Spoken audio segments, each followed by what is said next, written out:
E agora ele recebe a nossa equipe. Presidente, obrigado por atender o jornalismo da Record. Como o senhor recebeu essa operação por determinação do ministro Alexandre de Moraes? Bem, foi a segunda em poucos dias. A primeira foi realmente de cinema, né? Até pelo que foi vazado pela Polícia Federal, como se tivesse fugido de barco, que havia encontrado um laptop da BIM na casa do meu filho. É desmentido algumas horas depois, mas isso vai para todo o Brasil e para o resto do mundo, que afinal de contas eu sou conhecido lá fora. Então esses vazamentos são proposital avisando te desgastar. Tudo bem. A segunda operação da PF agora vieram buscar o meu telefone, vieram buscar o meu passaporte. Pô, é muita inocência achar que eu estou com o passaporte aqui em Mambucá, mas tudo bem, está em Brasília, já foi entregue. E vieram buscar também o telefone celular de um assessor do PL que me acompanha sempre aqui. Agora, o mais importante da segunda operação, que a PF achou no escritório do PL em Brasília, na minha sala, uma minuta de golpe, né? Mais uma minuta de golpe, que é o estado de sítio. Deixo claro, um presidente não decreta estado de sítio. Primeiro ele ouve os conselhos da República de defesa. E nesse conselho ele tem que estar presente, presidente da Câmara, presidente do Senado, uma série de pessoas. E depois ele encaminha para o Congresso Nacional aquela minuta, solicitando a autorização do Congresso para decretar aí o estado de sítio. Então isso não é golpe. Agora, detalhe, esses papéis que foram encontrados lá, pela manhã, também vazou e caiu o mundo na minha cabeça novamente, que ali estava a prova do golpe. Bem, rapidamente nós conversei com os advogados e buscamos saber como aqueles papéis estavam lá. E no final da tarde foi descoberto, comprovadamente. Aqueles papéis eram peça de um processo que o advogado havia conseguido junto ao ministro Alexandre de Moraes, que é o relator daquele inquérito. Então era peça de processo, nada de novidade ali. Bem, se faz o desmentido, tudo bem, mas fica sempre aquela pecha. Então, martelando o tempo todo como se eu tivesse um plano de golpe em 2022. Deixo claro, eu fui acusado de ser ditador, de querer dar um golpe, desde quando assumi em 2019 o governo federal. O senhor teve participação naquele documento, na confecção daquela minuta? Tanto não tive conhecimento que eu pedi para o advogado, em outubro do ano passado, me mandasse aquelas peças para mim, para eu poder me inteirar do que estava acontecendo no processo em andamento, né? Que foi achado com outra pessoa, aquela minuta de estado de sítio. Tomei conhecimento, vi, fiz meu juízo de valor e deixei o papel lá. Só isso. A Polícia Federal diz ainda que esse documento teria sido encaminhado ao senhor e esse documento teria sofrido algumas alterações, com a remoção de alguns nomes de prisões. Essa é outra coisa, não é esse documento, é outra acusação. Tá? Ninguém botou na minha frente nenhum documento, mesmo baseado na Constituição, que a imprensa nunca diz, né? E a Constituição, todos os seus 200 e poucos artigos estão à sua disposição. Não tem esse artigo é proibido ou aquele outro não é. Mas mesmo assim não foi chegado na minha frente algo para eu assinar para decretar sítio, defesa, outra coisa qualquer. Ontem, durante a operação da Polícia Federal, os agentes também estiveram na sede, na casa do presidente do PL, o Valdemar da Costa Neto, e ele, que era um alvo de mandado de busca e apreensão, acabou sendo preso por porte ilegal de arma e também por causa de uma pepita de ouro encontrada. Como o senhor avalia essa prisão nesse período, nesse ano, já que o PL ele é um dos partidos que vão disputar as eleições municipais com peso no Brasil? Vamos lá, a prisão não foi por porte ilegal de arma. Porte, se tivesse na cintura dele. Né? Seria posse. Foi posse. Uhum. Depois constatou-se, pelo que eu vi na imprensa, porque eu não posso conversar com o Valdemar, estou proibido de conversar com ele, que a arma era de um filho dele, que estava com o registro vencido. É a mesma coisa, você tem um carro aqui que está com o IPVA vencido. Aquele carro não é roubado, é teu. Você está com uma dívida, mas o carro é teu. A arma é algo parecido. Mas o que mais pesou pela prisão dele foi por ter uma pepita de ouro avaliado em aproximadamente R$ 10.000. É baseado numa lei lá bem antiga, na época que a intenção foi para evitar o contrabando desse material, né? E que não surtiu efeito até hoje. Eu desconheço qualquer pessoa presa por estar portando uma pepita de ouro por aí. E agora tem muita gente, especialmente no norte, que porta isso aí. Também entender, a lei é para ser cumprida, diz que é crime inafiançável. Pelo que fiquei sabendo, ele foi para a audiência de custódia. O juiz que poderia decidir não compareceu apenas ao outro para verificar das possíveis ilegalidades por ocasião da prisão dele. Pelo que eu sei, ele continua detido ainda, né? Vou ligar logo mais para o advogado dele, já que eu repito, ele está preso, né? Mas se não tivesse preso, eu não poderia falar com ele. É um absurdo isso aí. Eu, por exemplo, com uma pessoa que tem a sua importância dentro do partido, não poder conversar com o presidente do partido. Tá? Essas ações impactam o partido? Sempre atrapalha a gente. Agora, o que eu vejo? Assim como impactou nas eleições de 2022, só páginas da direita serem derrubadas, só gente da direita ser presa, só gente da direita ser perseguido, tá? Nunca ninguém da esquerda. Tá? Então, há uma clara intenção por parte de certas autoridades em Brasília de perseguir a direita. Não há a menor dúvida tocante a isso. Caso Valdemar. Então, me informo logo mais e daí emitiria meu juízo de valor sobre o que está acontecendo. O inquérito, ele cita uma reunião em que o senhor participou no dia 5 de julho de 2022. Nessa reunião, inclusive com um vídeo que já foi divulgado, o senhor aparece discutindo com o general Augusto Heleno sobre, o general fala com o senhor, inclusive, sobre o monitoramento dos dois lados. Ao que vocês se referiam? Olha, naquela primeira reunião de 2020, até que depois o ministro tornou pública, né? Porque o então Moro dizia que ali estava prova de interferência minha junto à PF, mostrou-se que não tinha nada ali. O que eu costumava fazer? Gravar as reuniões, recortar os melhores pedaços para a gente usar nas mídias sociais. Então tudo veio à tona que é 2020, foi abril de 2020. Essa outra não era nem para ter sido gravada, mas eu não dou importância para isso. Pode gravar, não tem problema, tanto é que foi gravado. E a divulgação dela, não vejo nada demais. Tem trechos ali muito importantes que eu vou fazer os recortes e vou divulgar, porque eu nem sabia que existia essa gravação. Se alguém tivesse pedido para gravar, eu autorizaria. Tá? Foi gravada sem autorização, mas não tem problema nenhum. Agora, em dado momento, o Heleno falou que ia seguir os dois lados, tá? Se inteirar dos dois lados. É o trabalho da inteligência dele, que eu não tinha participação nenhuma. As inteligências, eu raramente usava as inteligências que nós temos, né, das Forças Armadas, a própria BIM, a Polícia Federal, e eu não vejo nada demais naquilo. E o Heleno queria se estender sobre o assunto, eu falei que ele cortar, olha, não é o caso, ficar entrando em detalhes aqui, vai fazer uma operação, faça. A BIM tem esse poder de fazer operações para preservar as pessoas até, tá certo? Por exemplo, eu, enquanto candidato, tive uns 40 policiais federais à minha disposição, dado o potencial de voto que eu poderia ter naquele momento. Diferente dos candidatos, que tinham 2, 3 policiais federais. E eles levantavam todas as possibilidades de eu sofrer um ataque, como eu sofri. Mesmo levantando tudo, agora para levantar, você tem que infiltrar a gente do qualquer lugar.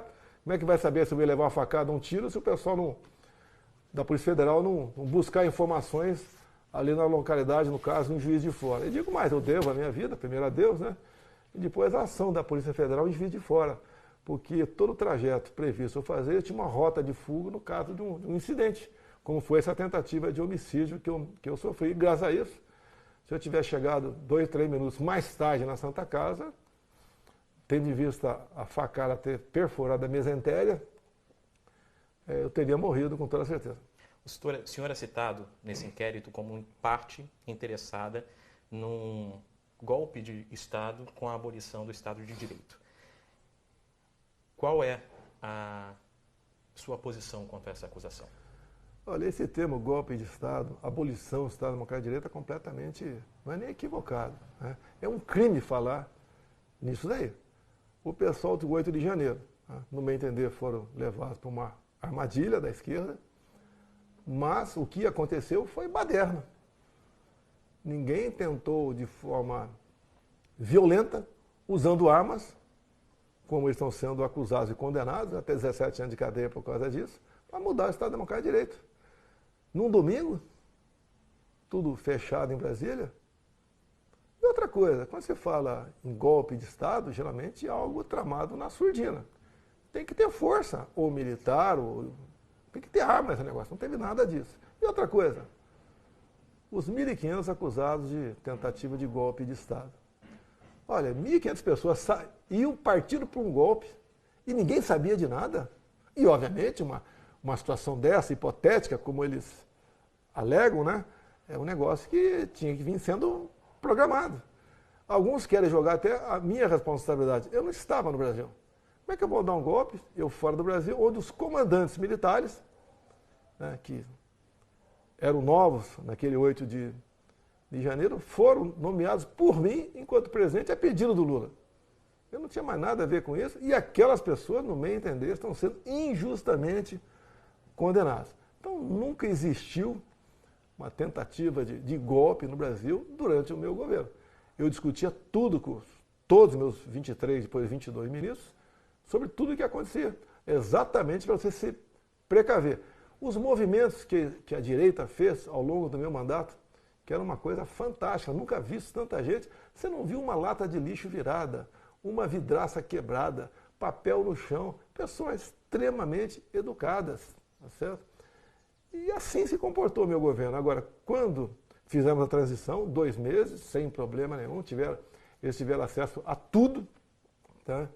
Nada foi sonegado para eles e eu fui embora pacificamente. O senhor diz que não teve participação ou interesse num golpe de Estado, mas o senhor também descarta a possibilidade de integrantes do seu governo terem articulado para que isso acontecesse? Eu não acredito nisso.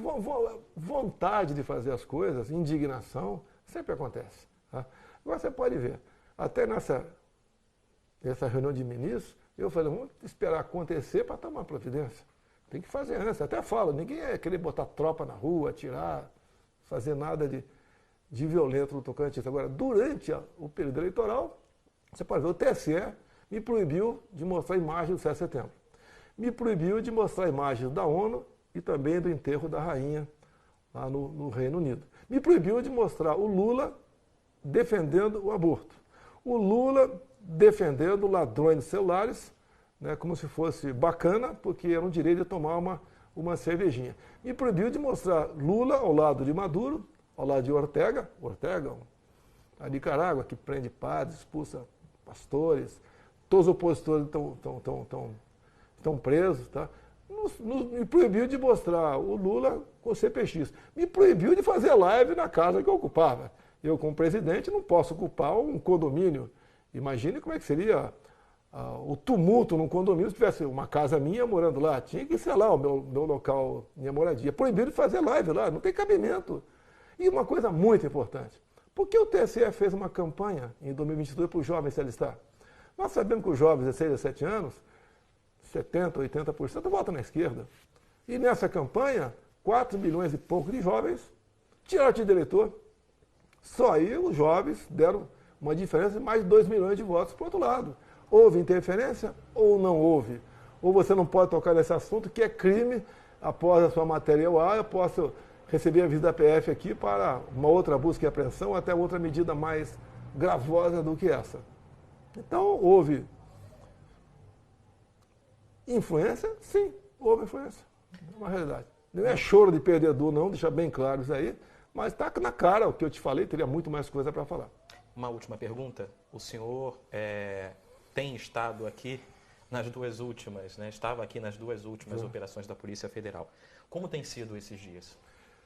Olha, eu estou com 68 anos de idade, sou calejado para a vida, né? 15 anos no Exército, fui vereador 2 anos, 28 anos de parlamento, 4 de presidente. E você tem que ter uma estabilidade, você não pode se apavorar. Né? Eu sabia que ia ser perseguido, né? Não tanto, mas dessa forma, até o Ministério Público pede para arquivar o inquérito das baleias, o MP pediu para arquivar o inquérito da baleia. E daí o governo, através do seu órgão, o IBAMA, recorre. Daí cai na mão de outra pessoa, do MP, daí abre o processo. Importunação de baleia. Você vai aqui na região aqui do Guarujá, Santos, ali tem empresa de turismo, venha conhecer as baleias. Os caras mostram um vídeo, o barco em cima da baleia. E comigo o que aconteceu? Estou pronto para depor, mudar o local, vou prestar um novo depoimento. Então a perseguição é enorme, tentando te abalar emocionalmente o tempo todo. Até uma entrevista como essa. Você não vai ver eu aqui extrapolando. O senhor teme ser preso? Até você pode ser preso hoje em dia. Não tem mais Estado Democrático de Direito no Brasil. Não existe isso aí, não existe. Até, por exemplo, o meu processo não podia estar no Supremo. Isso é a primeira instância. Eu não tenho foro privilegiado mais. Onde o Lula foi julgado, no caso do Mensalão, foi em Curitiba. Porque para mim tem que ser diferente. Está na mão de um núcleo menor de pessoas, e nós sabemos ali que parece que tem uma outra pessoa ali que o prazer deles é viver numa pior um dia. Agora, me reviram, né, bota a cabeça para baixo e não sai nada ali. Agora, essa última agora é tentativa de golpe, né? A minuta golpista, estado de sítio na sala do Bolsonaro, no PL. Já foi, demorou poucas horas, durou essa narrativa. Outras teremos. Agora, você pode ver, coisa simples. Um presidente tinha direito a 2 carros. Escolhi 2 carros na presidência blindada.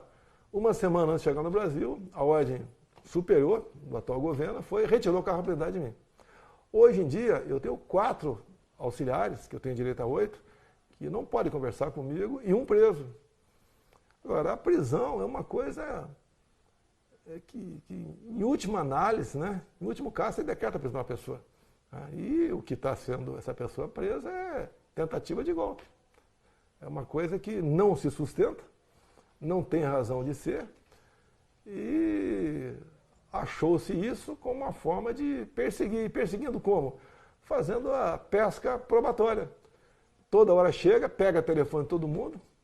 A primeira vez que tiveram aqui em casa a PF aqui, pegou e mataram todo mundo. Tinha de um senador, o Flávio estava aqui. Daí resolveram e é aberta a busca e apreensão, né? Onde tiver o Carlos Bolsonaro e seu entorno. Inclusive, estava escrito lá, se estivesse num hotel, todos do hotel iam ter seu equipamento apreendido. Tá? Então, esses absurdos vêm acontecendo. Como você viu o caso do Clezão. O MP foi favorável à soltura dele. Quem é o Clezão? Você pode ver quem era o Clezão. Era um cidadão, trabalhador, tá? Que tinha problema de saúde. Você vê agora, o MP está com problema do acordo de não persecução penal, né? Ou seja, não prendê-los e chegar num acordo. Mas mais de 100 pessoas estão com dificuldade da não persecução, que são moradores de rua, catador de latinha, que sabe que os caras faziam lá nos quartéis em Brasília, iam comer. Eram bem tratados e comiam. E foram enquadrados, foram presos, né? Um total 1.500, quase todos, pessoas de bem, com a Bíblia embaixo do braço, com a bandeira, que houve o quebra-quebra, que todos nós não concordamos com isso. A esquerda sempre fazia muito pior.